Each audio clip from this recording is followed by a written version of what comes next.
चलो अब ये डायग्राम हम डिस्कस करते हैं। इसमें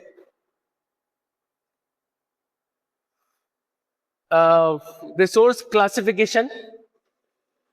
क्लासिफिकेशन इसमें एक चीज ऐड करते हैं। यहाँ पे लिखा हुआ है natural resource and human resource. यहां हम ऐड करते हैं ह्यूमन मेड रिसोर्स।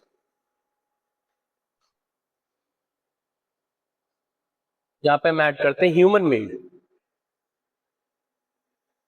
इससे हमें बेटर अंडरस्टैंडिंग मिलेगी। इस चार्ट को, इस डायग्राम को पढ़ने में, समझने में हमें बेटर अंडरस्टैंडिंग मिलेगी। अब मैंने इन दोनों में ह्यूमन मेड को सेंटर में डाला हुआ है क्योंकि एक बात बताइए, नेचुरल चीजें हम जो भी है हम निकाल रहे हैं, एक्सट्रैक्ट कर रहे हैं, जो भी है सोना चांदी लोहा, तो उससे हम क्या बना रहे हैं? ह्यूमन मेड रिसोर्स बना रहे हैं कि नहीं बना रहे? इंसान जो है, आप जो हो, कल के दिन पढ़े लिख के बड़े हो जाओगे, कमाने लगोगे, काम करोगे, तो आप ह्यूमन मेड रिसोर्स नहीं बनाओगे ना। तो ये दोनों चीजें इससे लिंक है। अब यहां पे हम एग्जांपल लिख सकते हैं। बेसिकली ट्रेन, बस, रोड्स, एक्सेट्रा एक्सेट्रा। हाँ, ये सब किससे कनेक्टेड है? Human made. ये जितना भी अब यहाँ पे पूरा चीजें आएगा वो ह्यूमन मेड रिसोर्स से कनेक्टेड है। ओके, नाउ चलिए हम एक एक करके अब ये समझते हैं। नेचुरल रिसोर्स दो टाइप्स हैं इसमें, रिन्यूएबल, नॉन रिन्यूएबल। इसका मतलब ये है दैट मींस ऐसे रिसोर्स एक बार जो इस्तेमाल किया वो वापस आ जाएगा। नेचर में जो भी चीज हम इस्तेमाल कर रहे हैं वो वापस आ जाएगा, और जो हम इस्तेमाल कर रहे हैं वो वापस नहीं आएगा। ऐसी काफी सारी चीजें हैं जो इंसान इस्तेमाल कर रहा है। कुछ चीजें आ जाएगी, टाइम लगेगा पर आ जाएगी, और कुछ चीजें नहीं आएगी। अब इसमें मेन फैक्टर है, रिन्यूएबल एंड नॉन रिन्यूएबल में जो मेन फैक्टर है वो टाइम का है। नॉन रिन्यूएबल में जो टाइम का फैक्टर है वो मिलियंस ऑफ ईयर्स का है। मतलब वापस आएगा पर उसके लिए इंसान नहीं रहेगा। ये टाइम फैक्टर है। वापस आएगा, हो सकता है आ जाए, पर बहुत लाखों करोड़ों साल लग सकते हैं। और ये इसमें मंथ, डेज, ईयर्स, तो ये मंथ, डेज, ईयर के हिसाब से इंसान जिंदा रह सकता है ना, उस चीजों को उम्मीद कर सकता है नहीं वापस आ जाए। पर हम इसमें तो नहीं उम्मीद कर सकते। ये है चीजें, रिन्यूएबल है, नॉन रिन्यूएबल है। Once used will come back in month, days और years. Once used it will never come back according to the human time. इंसानों के जीवन के हिसाब से नहीं आएगा, इंसानों के जीवन के हिसाब से नहीं आएगा। That's why it is called the millions of years. अगर हम यहां पे बात करें पेट्रोल की या कोयले की, तो इसको बनने में करोड़ों साल ही लगे ना। उसके हिसाब से तो हमें बहुत वेट करना पड़ेगा। इंसान रहेंगे या ना रहेंगे इसका भरोसा ही नहीं है। इसलिए हमने इस टाइम के हिसाब से इनको इस कैटेगरी में डाला हुआ है। टाइम के हिसाब से कैटेगरी में डाला है, पर मिलियंस ऑफ ईयर्स लगेंगे। ओके, अब इसमें रिन्यूएबल रिसोर्स में अब हम डिस्कस करते हैं। तो इसमें पहला कंटिन्यूअस, मतलब ऐसा रिसोर्स जो कंटिन्यू आता रहता है, खत्म नहीं होता। हाँ, टेक्निकली खत्म हो सकता है, पर ये दूसरों के कंपैरिजन में आ ही रहा है ये।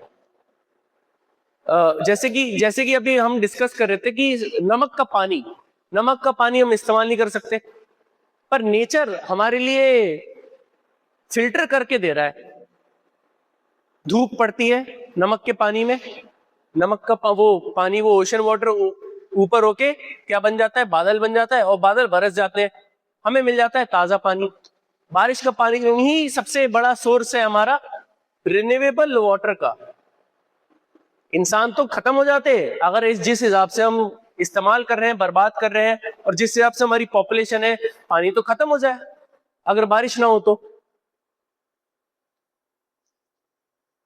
डिस्कस कर रहे थे ना कि इंसान इस तरीके से पानी को इस्तेमाल कर रहे हैं कि वो जमीन के अंदर का पानी खत्म हो रहा है, जितना जल्दी वो भर नहीं रहा है उतना जल्दी हम खत्म कर रहे हैं।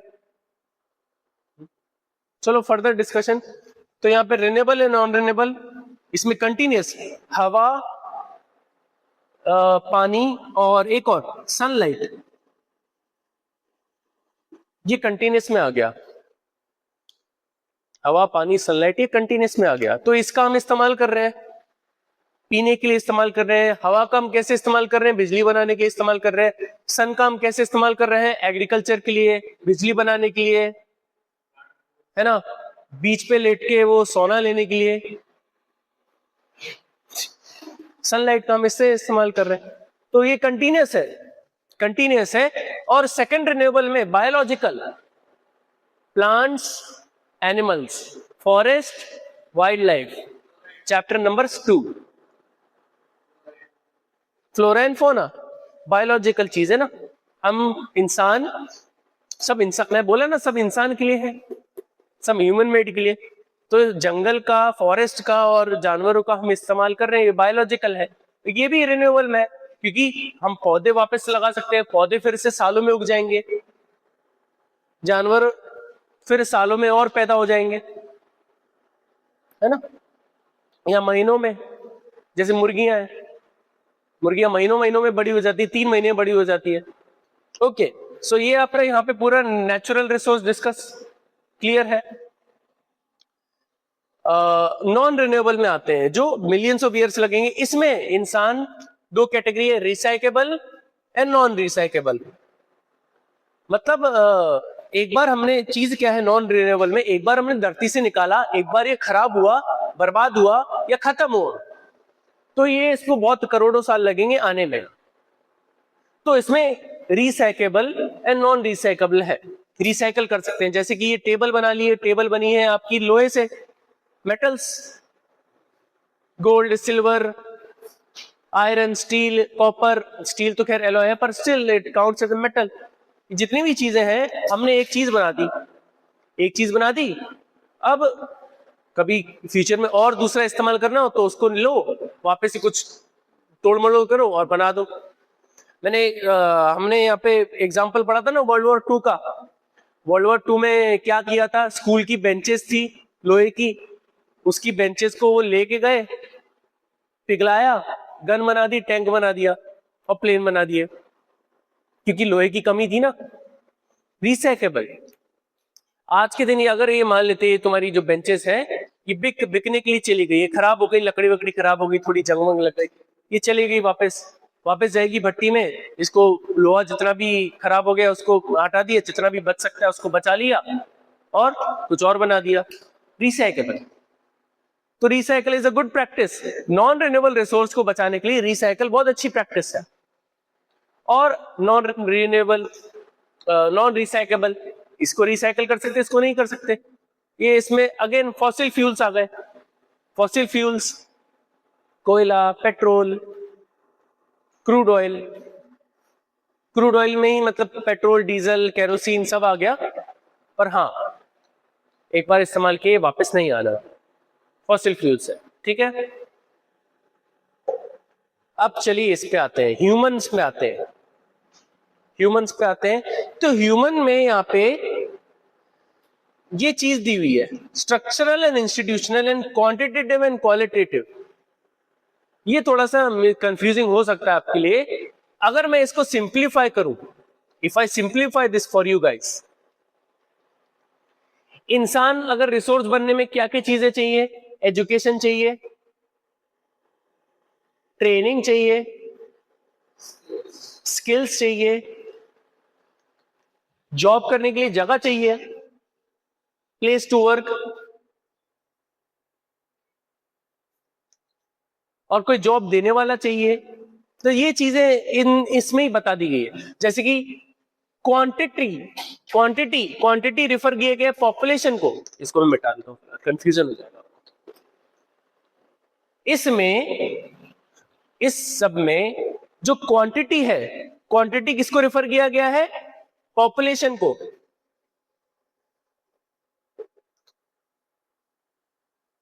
ह्यूमन रिसोर्स में पॉपुलेशन को मैनेज करना बहुत जरूरी है।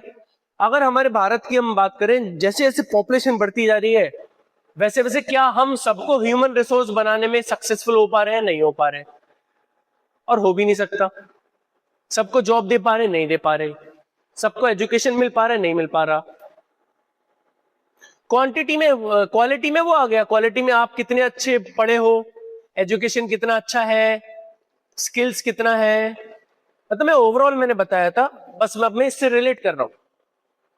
क्वालिटी ऐसे ही तो पता चलेगी आप में और आप में क्या डिफरेंस है, आप कितना पढ़े लिखे हो, आपको कितना नॉलेज है, आप कितना काम कर पाते हो, इससे क्वालिटी पता चलेगी ना। ये कंपैरिजन है ना दो लोगों का, ठीक है। अब structural and institutional, structures and institutions, अब ये चीजें क्या है? ये चीजें बेसिकली जॉब देने वाली है, फॉर जॉब,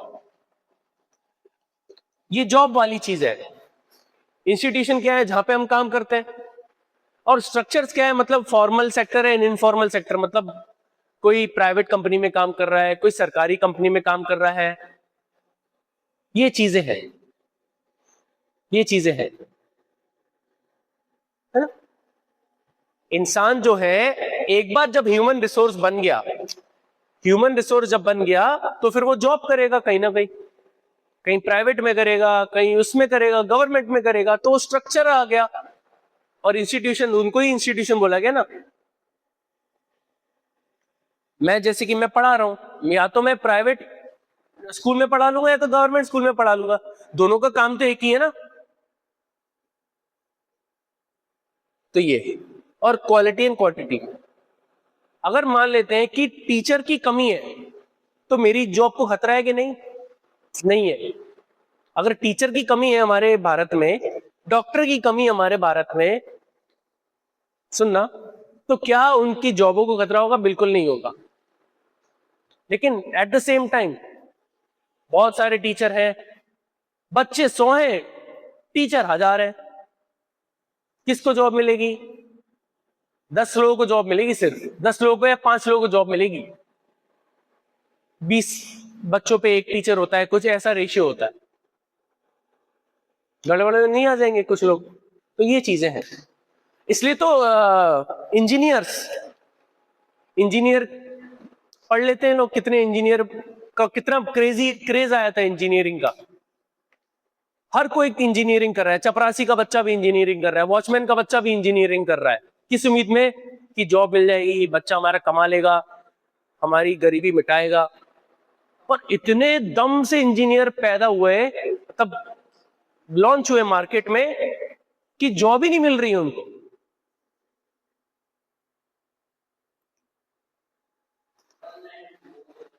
हाँ, सो आई होप ये पूरा चार्ट आपको समझ में आए।